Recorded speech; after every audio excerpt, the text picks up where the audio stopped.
Hello world!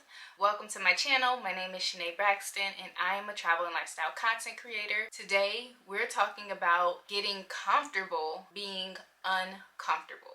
And as a travel and lifestyle content creator, there are many instances where we have this feeling of discomfort. Think about when you're getting started. When you first decide that you want to be a creator, it gives you discomfort when you are putting yourself out there, when you record your first video, when you publish a piece of content. I personally felt discomfort when I first got started. And as I've gone through each stage in this process of becoming a travel and lifestyle content creator, and also just bringing my ideas to life in general, it has always given me this feeling of discomfort just from learning new things. And we all know that change is inevitable. That's a part of the discomfort, is that it's change, it's new, it's unknown. That is what causes me to overthink. It causes me to feel anxious. It causes me to question myself, to have self-doubt. And that's why I wanted to have this conversation today, because I'm currently in this transitional phase in life and I'm feeling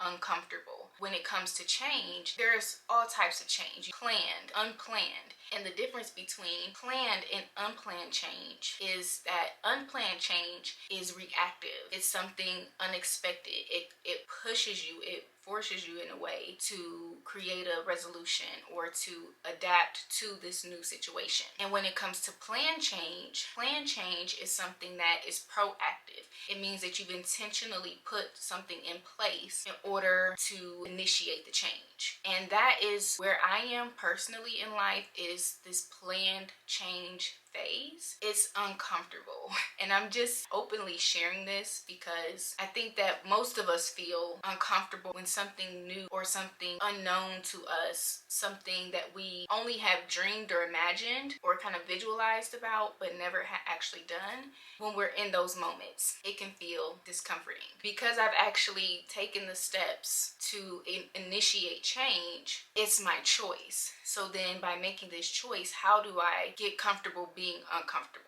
Let me know how you deal with the discomforts of change and being uncomfortable about the unknown. How do you get comfortable being uncomfortable? We all have these moments in life because we're all goal oriented, all have this mission that we want to accomplish in different stages in our lives and for different reasons. For example, when I decided that I wanted to send my first email, I was uncomfortable. It made me uncomfortable because I was fearing that people would unsubscribe to me and I would see it.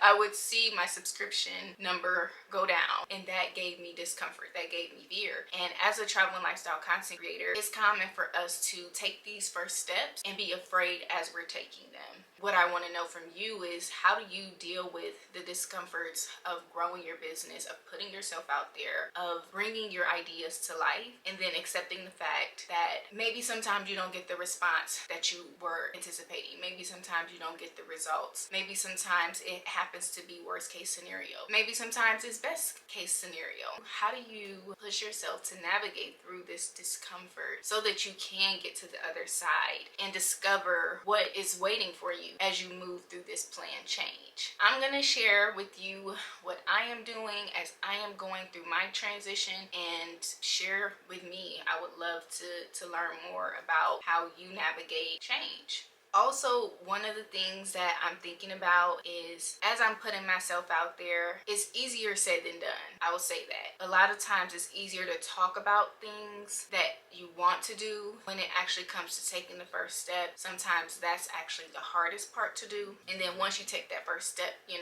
kind of get the ball rolling, which is the idea of planned change, that you've taken that first or couple of steps. And for me, it's like, once you take that first step, those first couple of steps, you cannot turn back.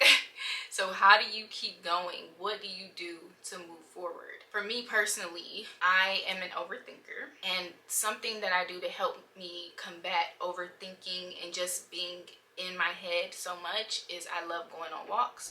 And that's what I'll do most of the time throughout the week, especially when the weather is nice. I'll listen to music, I'll listen to a podcast, I'll listen to a video, I'll call a friend, a family member, chat on the phone. And that really helps because it just takes my mind away. It helps me think creatively when I go on long walks.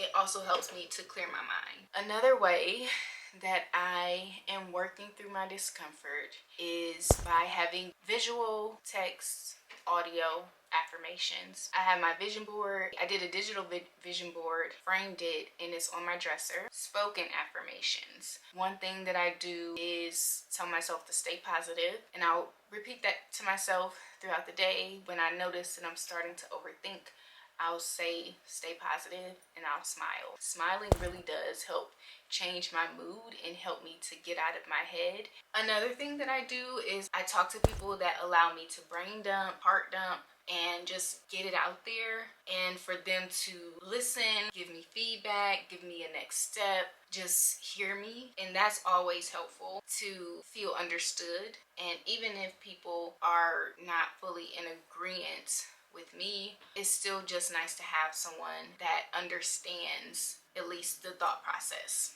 even if they don't agree with it.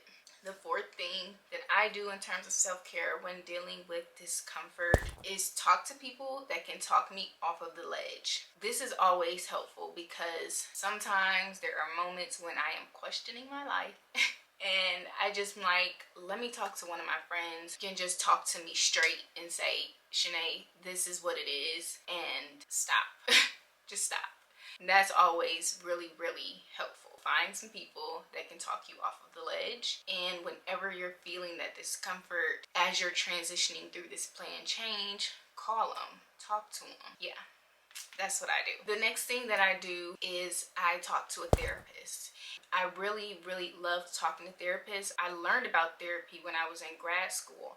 And when you're in school, in undergrad or grad school, therapy is free on campus. So if you're a current student and you are looking for a therapist, I highly recommend going to your counseling center on campus, and you have access to therapy right at your university. That's where I first learned about therapy, and it has been extremely helpful to have this resource as I'm going through this transitional period in my life, to have a therapist that I can just tell all this information to, and they hear me, understand me, question me. I feel safe about it. That's what I do, and it has helped me in many ways, which is why I'm always encouraging it to everybody. It doesn't matter if you're going through a crisis in that moment, if life is perfect, life is great, then you still need to have a therapist. So I highly recommend them. My therapist, I found her off of Therapy for Black Girls. How Therapy for Black Girls works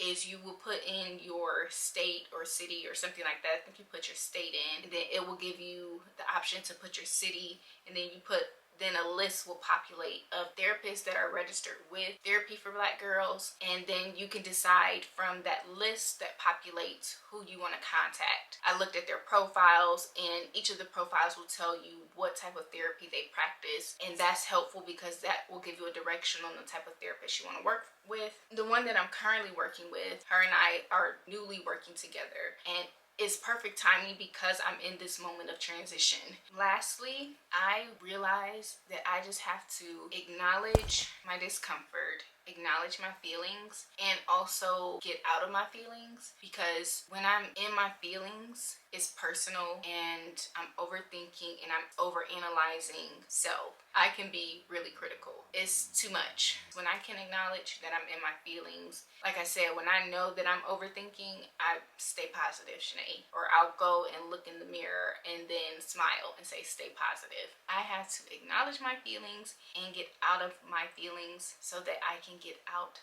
of my way and keep moving forward. I am in this moment sharing it with you, and I'm grateful, I'm excited, I'm happy, many things right now in terms of feeling. I hope that this video encourages you to keep going as you navigate planned change and unplanned change. What is meant for me is for me, and what is meant for you is for you. I hope that you enjoyed this video, and until next time, bye!